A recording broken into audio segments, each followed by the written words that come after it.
All right, all right. Here's a quick video about probabilities in trading. All right, and this is gonna be not just about probabilities, but somehow will be connected at the end if I can manage to do this right. And to start that, first of all, we need to go back to our concepts of risk management. Okay, first of all, I'm gonna show you some charts. The first we need to understand the randomness of the chart, randomness of the price action. Yes, we have the SR levels, whatever's, all these indicators. We have our signals, but that's not what really makes you money. Those are just tools to enhance what you have. What essentially you need to have is consistency and proper risk management and the appreciation of the randomness of the markets. So, what do I mean by that? The randomness is like, for example, yes, this is an SR level, but yes, normally we should buy this, right? And we should expect a move higher from here, a bounce. But the thing is, it doesn't have to be like that. It can just smash through, right? All you need is some eager participants here on the upside pushing the price down and no one to hold it. But in this case, for example, if there is enough demand at this level and there is not enough supply, there is not enough participation, then the price, yes, may bounce. But the second time, bounce is weaker, and then there's no one left to hold it, and whoever is left there long wants to get out here, which accelerates the downwards move. All right. So although we have our levels, indicators, signals, or any sorts of signals, it doesn't have to be that way. Okay, it's not a given. Trading is not like that. Trading is not about certainties, but it's about probabilities. So when you enter a trade here, let's say, there's a higher probability of this to bounce from here than to smash right below it. Okay, because until broken, support is support, right? That's why we're trying to buy support until we cannot, which is here. See, it just tried to go, but it couldn't, and then we're out. So that's a L. But these are wins, right? This is a win, this is a win, and this is certainly a win. So 3 wins, 1 loss. That's the probability. In here, for example, again, you entered it. It's an L, but then turn into a win, right? Because you entered here anticipating a bounce again, and then it smashed down below. You lost this trade, but then win again. All right.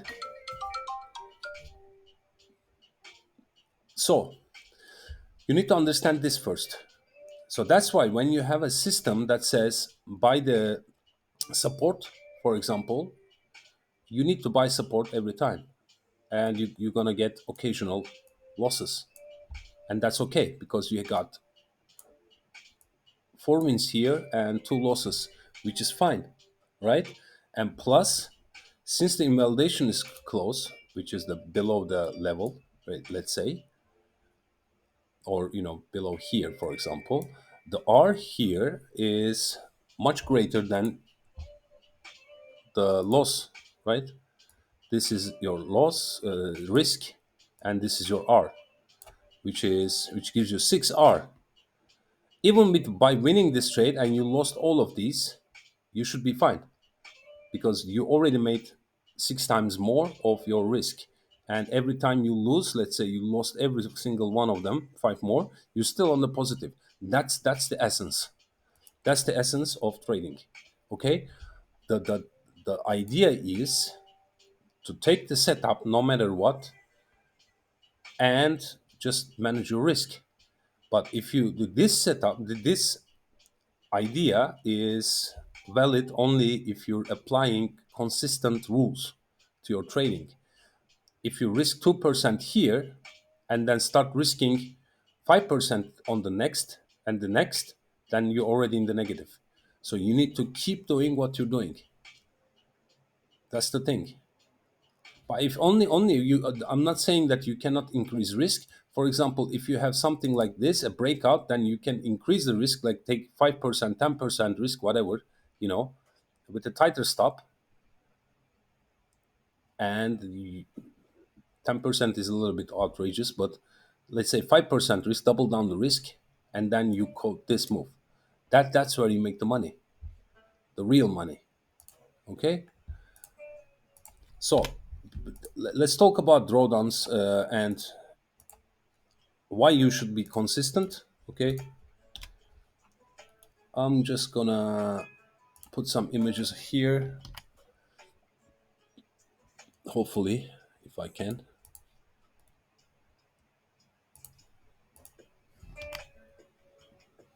Oh, nice. I cannot. Let's say couldn't paste. Wow. Okay. If you say, for example, if you have 10K, I'm gonna just draw it, and you lose your, let's say your risk is 2% per trade.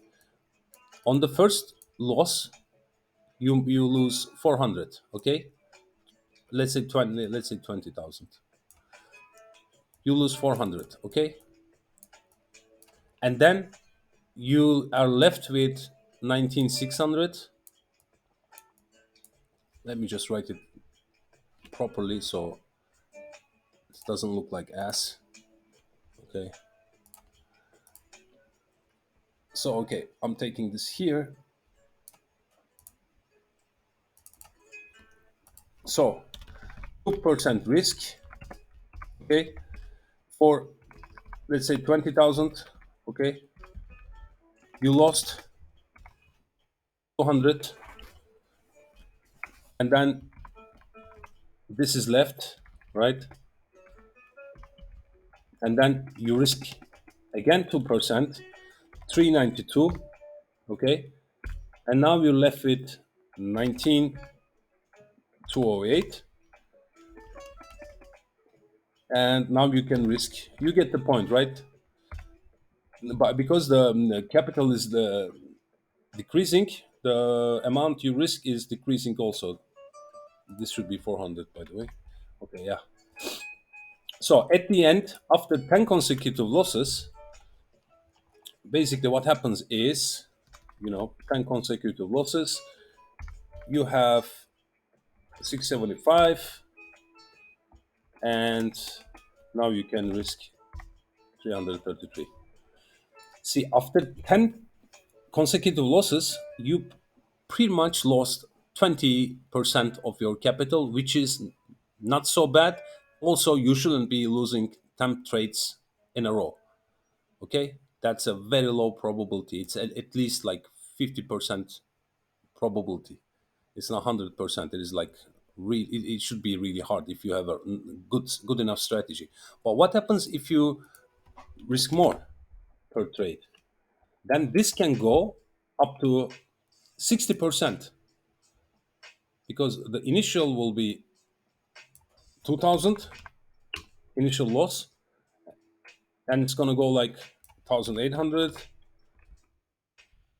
1,620, and at the end it should be like 75, and the total will be, what you're left with is 7,748.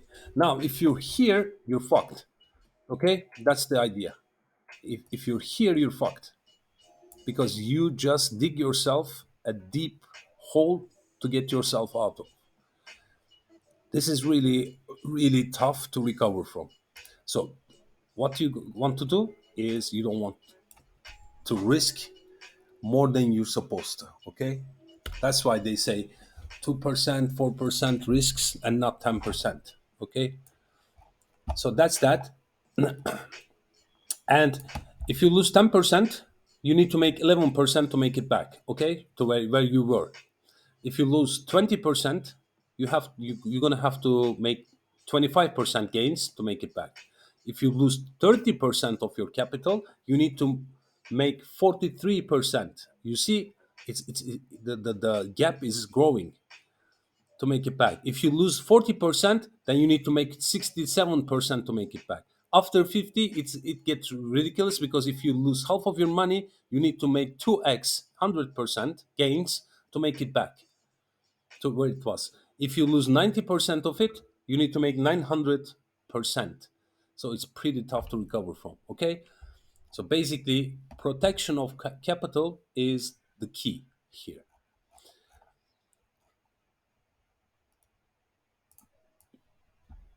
Let me see if I can pull this out, because that's a good chart. Let's see. Can I? Huh? I can't. Fuck.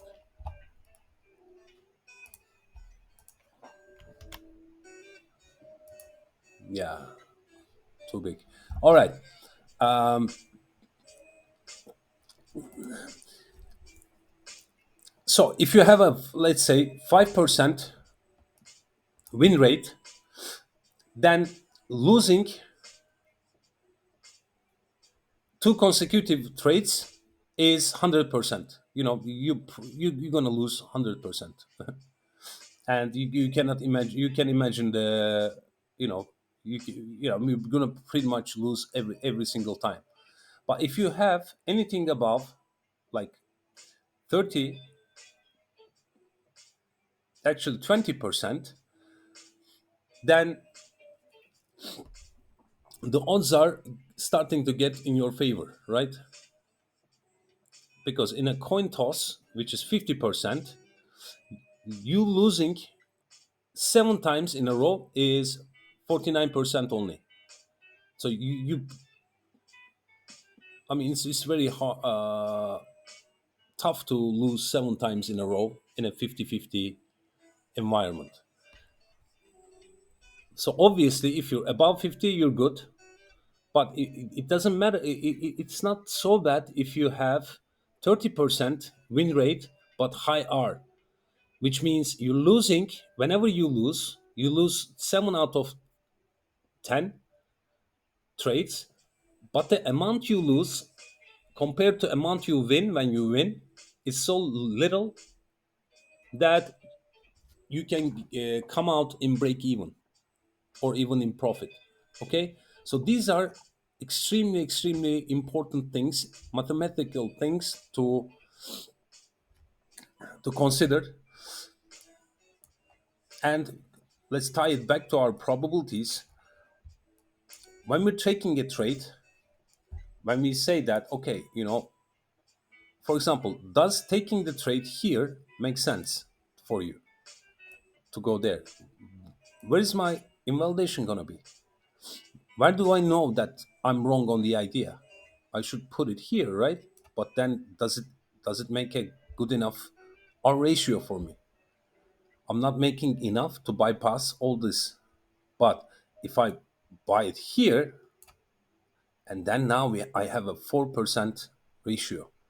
Okay, it didn't go that way that much, but at least the first TP should be here, and 1 to 2 is good enough. Is good enough. Or for example, here, the first time it came here, I want to take the trade. Where do I want to put it?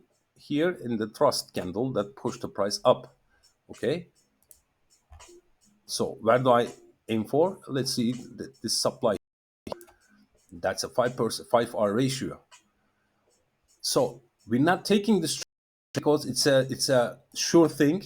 We're taking this trade because it makes more sense to take the trade. Okay, if you take this trade somewhere else, then it doesn't make so much sense.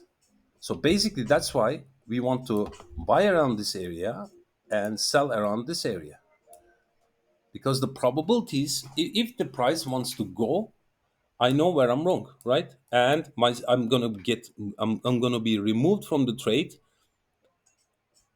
sooner, because my entry is close to the invalidation. So the trick here is to get your entries as close to the invalidation as possible. I think I'm gonna make a second part of this. I don't want to keep this so long.